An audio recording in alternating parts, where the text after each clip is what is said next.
Hi, I'm Skylar. And I'm Max. During quarantine, we decided to start watching Bob's Burgers to see what it was all about. It didn't take long for us to become completely obsessed with the show. And one of the things we loved the most about the show were the brilliant end credits.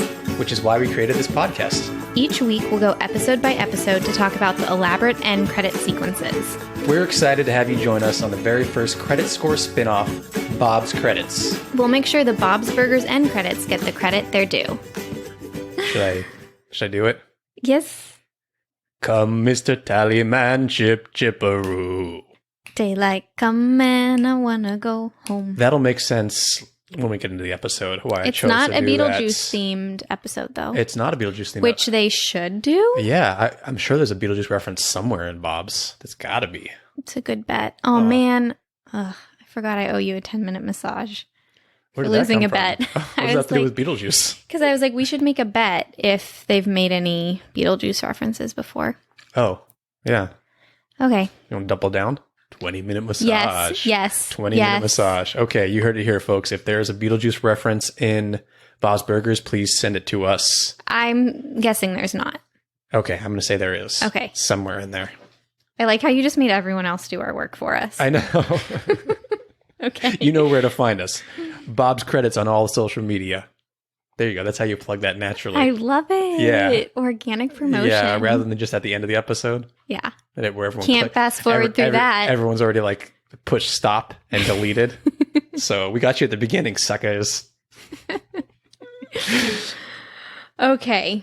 Where are we? What are we doing? We're recording a podcast. We are moving into episode 3 of season 3. Is that correct? Yeah. I think so. Yeah. Yeah. We had our first Halloween episode last week. We love the holiday episodes. We will be normally like the Halloween ones and the Thanksgiving ones are like back to back. But I mentioned that there was a lot of shuffling around of October episodes during this year. So we've got a few in between before we get to our first Thanksgiving episode. Yeah. Which I'm so excited Thanksgiving about. episodes are so good. But I don't think the first one's that good. Remind me of the first one? It's when they go to Mr. Fischoder's house. I think. The second one? Phenomenal. Phenomenal. Maybe my top 5 episodes. Yeah. But we'll get there. We'll get there. You got a while. I do have a before we get question there. for you. Yeah. Halloween, Thanksgiving, or Christmas episodes, if you had to choose one. Thanksgiving maybe just above, just because I love Just above what? Halloween. Sorry, Okay. because I think a lot of shows don't, or like cartoons don't do regular Thanksgiving to me, and it's so important to Bob. I know. And I love watching every single one. Yeah. And you're like, how is he going to get obsessed and have way too high expectations this year? So I really enjoy that. But the Halloween ones, I love the costumes. I so look forward to seeing what the kids So good. wear, which is why I feel like this year we kind of got gypped because that was their costume. Their one costume was part of their ploy. But I disagree because we had 4 costumes in the beginning because they kept doing that. Basically, the episode is that Louise has been gypped by this one house. So they show 4 years in a row of getting gypped. And so we get a lot of different Halloween costumes. You're right. That's very true. So they probably we don't need but it was costumes too fast this year. Okay. Real quick, I need to take a picture of a Bisky Boy because I want people to see how he sits on you when we're recording. He has to be all the way all over you. Yep. And he's out cold too. He's sleeping. His eyes are shut tight. Oh. All right. Anyway, this isn't a holiday episode. I don't know why we just went on the big holiday rant, but this episode, is episode 3. But before we get into it, it's time for My favorite game. my favorite game, except for that you've been getting them Wrong. No, you've been getting right lately, haven't you? No, I guess last Why week was do you remember things wrong? Welcome to my life. Welcome to my life. Okay. I think I got all of them wrong last week. It's time for Bob Pun or Max Pun. Are you ready for your first pun, Skylar? Hit me. Walk this Waioli burger. That's so good. Waioli. Is that you? Nope, it's Bob. Oh. I wish. That's a good one. Yeah. That's funny that you guessed me with aioli. I love aioli. Your next burger is the salami, myself, and I burger. Oh, that's tough. I guess you. Yeah, that's correct. That was a good one. Okay. Your next burger is the balsamic Jagger burger. I love some like balsamic glazed onions on a burger. Or just even glaze. That stuff is great. You? Yeah. How did you do that? Okay. That one's actually appealing. A lot of Bob's are so unappealing to me. Yeah. So, hey, we've mentioned this before in previous episodes on our Patreon. I'm going to drop this naturally here too. On our Patreon, we're at patreon.com/Bob's Credits. If you support us on there, we're deciding if we're going to have higher tiers. As I said, one of those things we're coming up with is Skylar will create recipes from some of the Max Pun burgers. We'll add the balsamic Jagger burger to it, right? I love it. If that happens. So go support us on Patreon so we know if you want to us to start making some recipes for some of these burgers. That sounds good. Your last burger, Skylar, is the Devil's Avocado Kit burger. Huh? The Devil's Avocado Kit burger. The Devil's Advocate burger. We just watched The Devil's Advocate, right? Yeah, recently, yeah. Oh, are you trying to trick me? I don't know. What do you think? I think it's you. Nope, it's Bob. My God, you're I was kidding. trying to trick you because we just watched it recently. You're kidding. Nope. Was that like a really big movie? That movie was wild. That movie was big when it came out. It was Keanu Reeves and Charlize Theron and Al Pacino. Of course, it was huge. You guys, I would highly recommend adding it to your list. It is, yeah. We watched it recently again. It's so fun and crazy, and it's like Al Pacino at his most Al Pacino-ish. It's wild. Yeah. And Charlize Theron is, I don't know. Yeah, it's just however you want to say it. Like Linda. Yeah, like Linda would say it. Charlize Theron. Yeah, Charlize Theron. Yeah. Is so young. She has like a baby face and she's so fun to watch. Yeah. Okay. Shall we? Shall we get into the episode? Yeah, Skylar. Episode title and synopsis, please. The title is Bob Fires the Kids. The title says it all. When Bob realizes he's turning into his father, working his kids to the bone, he fires them for the summer. After getting lost, the kids end up working on a blueberry farm. It's not a blueberry farm. Meanwhile, Bob hires Mickey, the bank robber, to help at the restaurant. By day, he works. By night, he tries to tunnel back into the bank. Love it. And if it's not clear, he tries to tunnel from the basement where he's sleeping in Bob's diner to the bank. Underground. Because that's how he's getting paid in burgers and basement accommodations. Exactly. Mm-hmm. This episode came out on November 4th, 2012. It was written by our favorite sisters, Lizzie Molyneux and Wendy Molyneux, which, by the way, this is old news by the time this goes up, but they were just hired to write Deadpool 3, I'm so excited for that. Yeah, they're going to be great at that. Like, they have we've said before, they write a lot of our favorite episodes of Bob's Burgers. Yeah. They have like the perfect sense of humor for Deadpool. Yeah. And I'm really excited to see what they come up with for the third one. I am so excited. I am not a Deadpool fan because Ryan Reynolds irks me.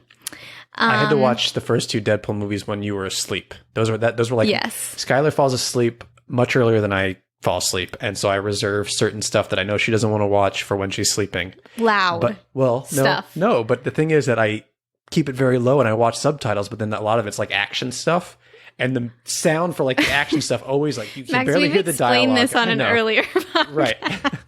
Well, this is just a nightly occurrence, pretty much. So I'm sorry. You should be able to enjoy your TV time at full volume. I am sorry. I think there are like headphones you can get.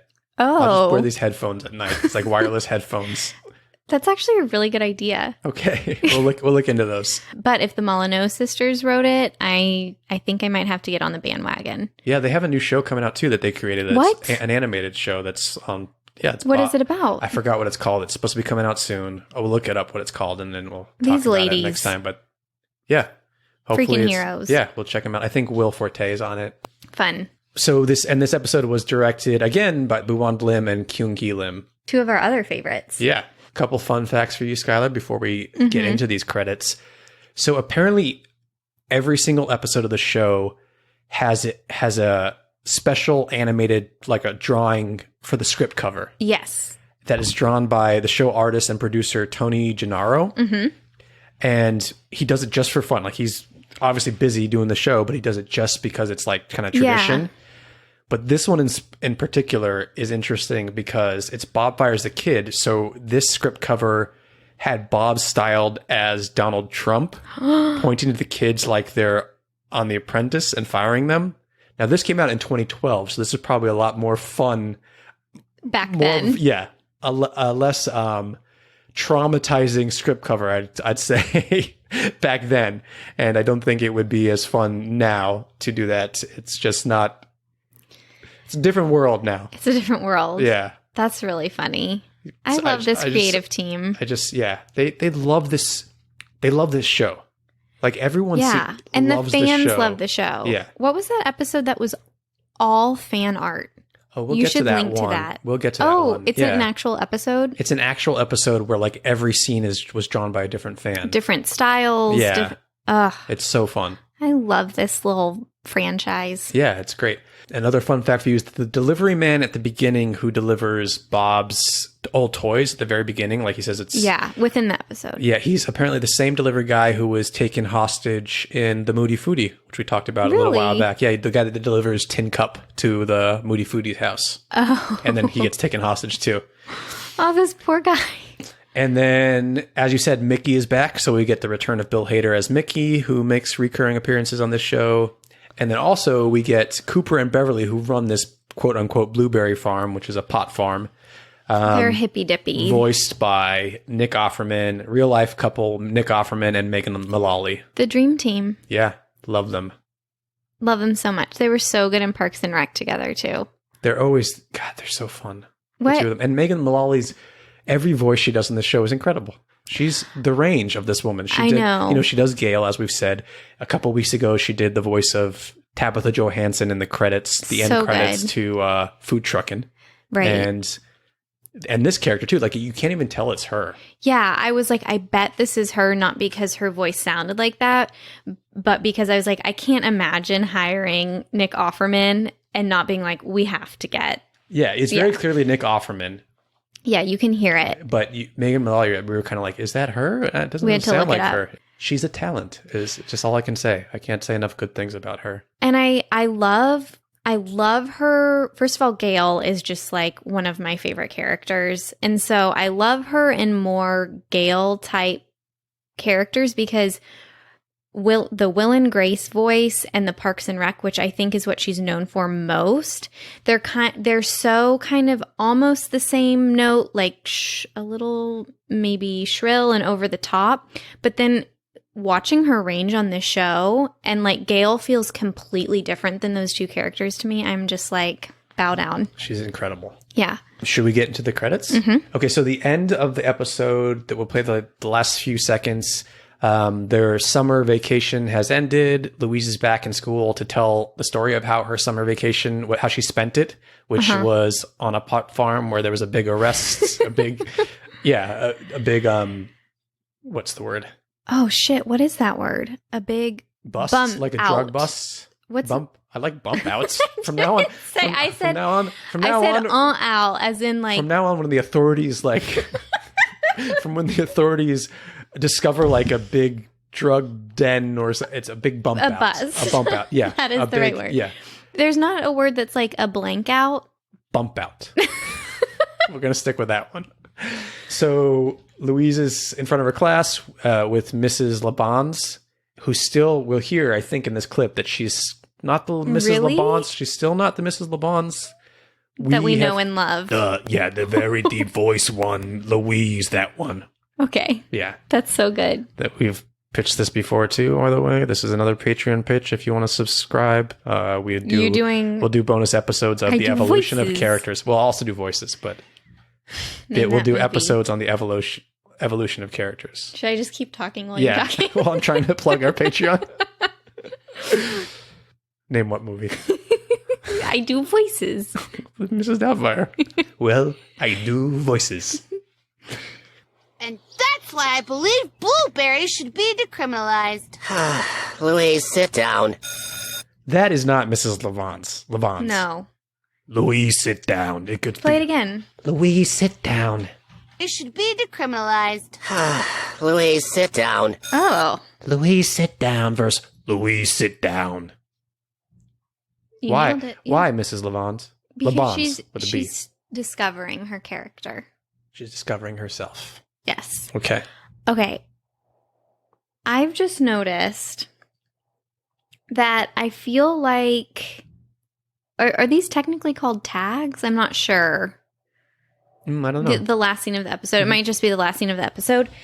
They have some of the strongest lines. Like last week we did the Halloween episode and they're like asking their dad how they murdered the guinea pig. And every single one of the kids' line, they're so hilarious. So I'm just noticing that I think some of the strongest line of the episodes are the last little leading bit. into the credits. Yeah.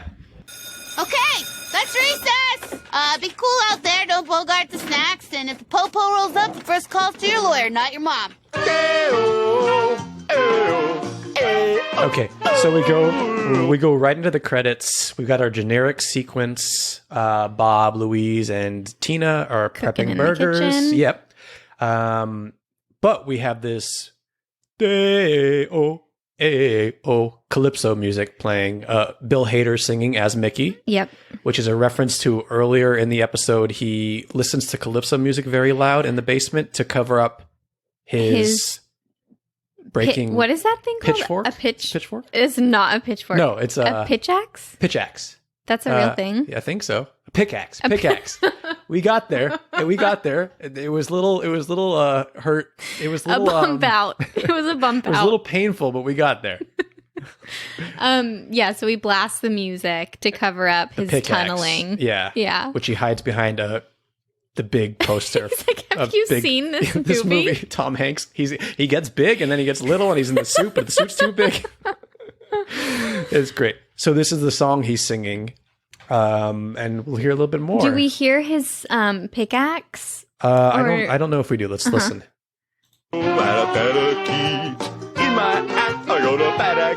Now he's singing. No, that's not a parakeet. Tell us what just happened. Okay, so we're hearing him like sing about his parakeet.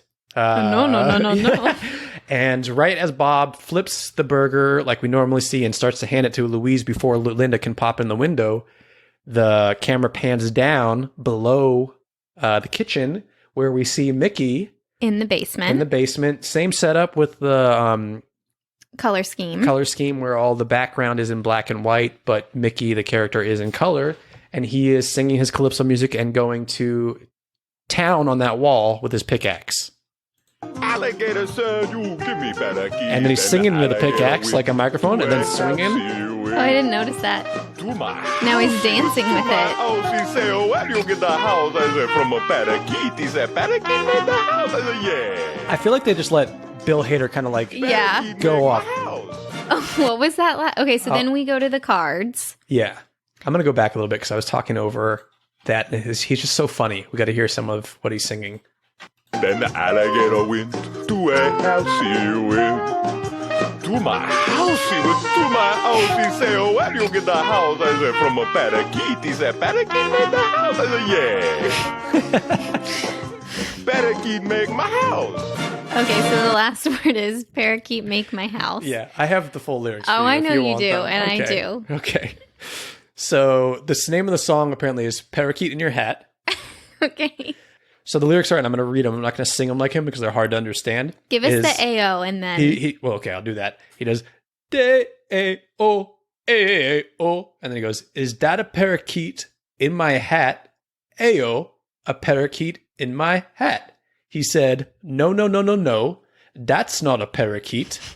The alligator said, you give me parakeet. And the alligator went to a house. He went to my house. He went to my house. He say, where you get the house? I say, from a parakeet. He say, a parakeet make that house? I said, yes, parakeet make my house. Which is what makes me think that like they just let Bill Hader on the mic, right? Don't you think that he just like went off and sang this weird, crazy song about a parakeet? It wouldn't be as funny if it didn't if it wasn't Should so we like listen to it again? disjointed. Now Yeah. that we kind of like know the lyrics, Yeah. let me go back. It's so funny. It really is. In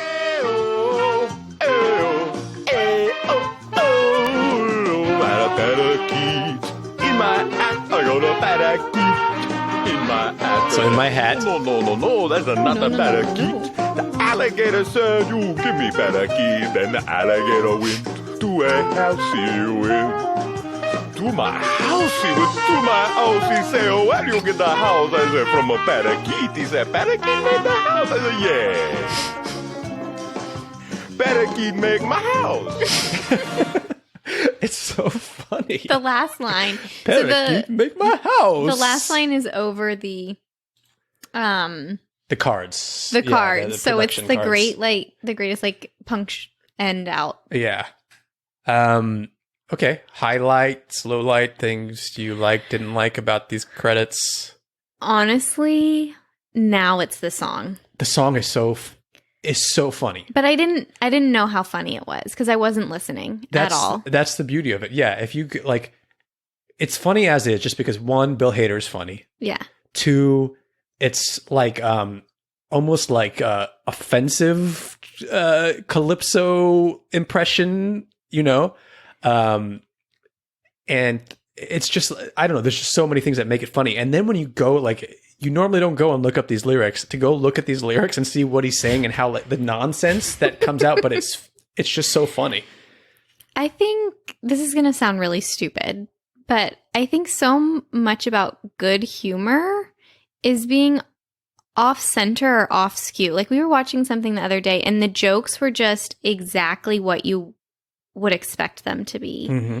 And if you go for the obvious, like, can you articulate what I'm saying at all? It's just like the funniest jokes are just like tilted and wrong, and you just would never think of them. Like weird humor, yeah. Like this song is very weird. It's not like a song that like kind of makes sense. It's like, yeah, like if you pitched it and you were like, I think we should do a song, and it's like about an alligator, and like it. Yeah, it's so funny. I was in a I think it was a sitcom writing class in college, and this one boy who I loved, I worked with him. We were reading his script, and you assign parts in the dialogue to the class, and I got to it, and my dialogue was insert something funny here.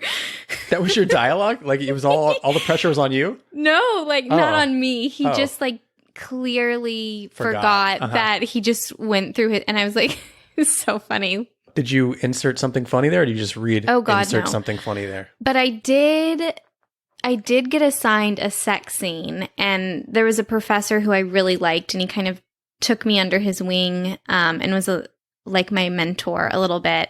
And a grad student was in my class, and I was an undergrad, and he assigned me the female lead. And it was a sex scene, like, oh, yeah, baby, give me more. Oh, and I had to read it in front of this professor who was just like a hero to me. He wrote for Supernatural. I was just bright. I was an out-of-body experience. I was bright fucking red. It was horrible.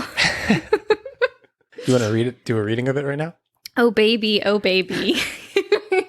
You sound like the robot from the Oil episode a while back. Or in Romeo and Michelle's high school. Ow. Bet you didn't know that was going to come back, everyone. We'll get it there. Yeah. That was the last Mickey episode. Oh. So there's a connection there. Oh. I love Mickey as a character, by the way.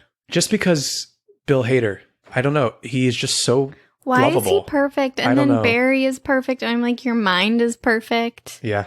And he's also very open about how much anxiety really he's battling. Yeah, I love him for this too. He battles anxiety. He's talked openly about his anxiety when he was on SNL, and he was paralyzed and had to. Yeah, Julia Louis-Dreyfus. I love all the SNLers, but there's also a part of me that it terrifies me. Like, I feel like the pressure is so on. You have to take on a writing role, a performing role, now a celebrity, social media role. You're never like, your job's never super safe. Yep. You can be on the chopping block. Yeah. It's scary. And in an interview, Julia Louis-Dreyfus said that. She was like, it wasn't for me. And I was like, oh, that's so cool that she was just like, no. I can't remember if she didn't get the part or like didn't want it or whatever. But I was just like, that's so empowering to be like, this environment is like not it for me. So I can imagine, was there anything else he said about SNL and his anxiety? No, I mean, I don't remember. Like, I just know he talks very openly about how he kind of battled it and how to like learn to work with it and learn to like kind of like let it be there rather than fight it, because if you fought it, it would just get worse. And paralyzing. Yeah. And you can't be paralyzed on a show like that. That's live. That's so cool. Thanks, Bill Hader. Yeah, we love you. He's listening to this. Him and Ryan Reynolds are sitting together listening to this. Okay, so now's the part of the podcast where we score these credits. We score on a scale of 1 to 10 H's at the end of Tina's Us. Skylar? I want you to go first. Okay. This is going to be a high one for me. Mm-hmm. I'm wavering between if it's going to get a perfect score or Wow. not. I'm going to give it a 9.75. Wow. It's almost perfect. It's not as perfect as the Belchies to me for some reason. No, you know what? 10. Whoa. I'm changing my, because I'm thinking about what I liked about the Belchies and what, and this is why I'm giving it 10. We get the generic sequence. It moves to another setting that makes sense to the episode. It's got a hilarious song. A hilarious song. A hilarious song. It's got a hilarious song, and it's got Bill Hader singing that hilarious song. Probably That improvised. lyrics- yeah. You're holding your head in your hands. It's a Your 10. mind is It's a blown. 10 for me, yeah. I'm so sorry to mess this up for you. I'm going like 8.5. I am going to kick the back of your kneecap. I don't know. That sounded like we need to come up with a list of all of Linda's phrases when she's mad. Like she's like, "Oh, go sit in a pile of honey." Like I like that one. so Have you ever had the back of your kneecap kicked? Not like violently, like when you're standing and someone comes behind you and like kind of kicks you and you're like, that's what I meant. I didn't mean like I'm going to come over like violently and like snap your leg in two or anything. I mean just like kind of inconvenience you when you're like comfortable. Okay, so today you're going to inconvenience me in some way. Yeah. Okay. Basically, that's what I was saying. Okay. That's I understand. Why do you not give it a little bit higher? There's that je ne sais quoi Mm-hmm. that it just has to stick in my heart and make it sore for it to be a 10. And it wasn't quite there for me. Okay. Like when I think we're done with all the seasons and we're like, okay, what are your favorites? And without looking at a list or going back through like the ones that just stick in my head, top 3, I just don't think this will be there. Now you're convincing me to bring mine back down. Oh shit. 9.75. I'm going back to 9.75. You're going back to 9.75? Yeah. Oh, because you were at 10. I went up to a 10. Now I've been talked down out of it because I want our perfect episodes to be 10s. And now I'm not so sure it qualifies when I'm thinking about some that we've got coming up. Well, you have every right to give a 10. No. And I'm sorry if my average brings it down, but like you shouldn't not give 10s because I don't give a 10 and then the average isn't a 10. I've been completely swayed by peer pressure and I'm going 9.75. Glad to help. All right. All right. That's it. Thanks for listening, everyone. We will be back next week with episode 4 of season 3. And are we back in school? Because I have to say, I miss being in their school. This one ended coming back that from summer count. vacation, but the whole I don't think episode, it matters. Yeah. Yeah. It feels like we're missing out. And because, it was Halloween and then this one. Yeah. And we're missing, the kids aren't doing their thing. Like it becomes so much more student heavy with all the characters we love moving forward. What are you talking about? What are you saying? The Wagstaff crew. Yes. Like Zeke, Rudy, and Jocelyn, and Rudy, and Daryl, and yeah. We'll get into those guys. But anyway, as we said, follow us on social media. Bob's Credits all across the board. I've plugged Patreon enough, so we won't do that here, even though this counts. And anything else we got to tell these lovely people, Skylar, that are listening to us still for some reason? Stay saucy. There you have and it. And safe. Stay safe, but also Please. saucy. Safe and soft. If you're staying soft, you can say saucy. Safe and saucy. Softsy. Stay safe and soft. That's so hard. Softsy. Stay safe and saucy. Softsy. Until next time.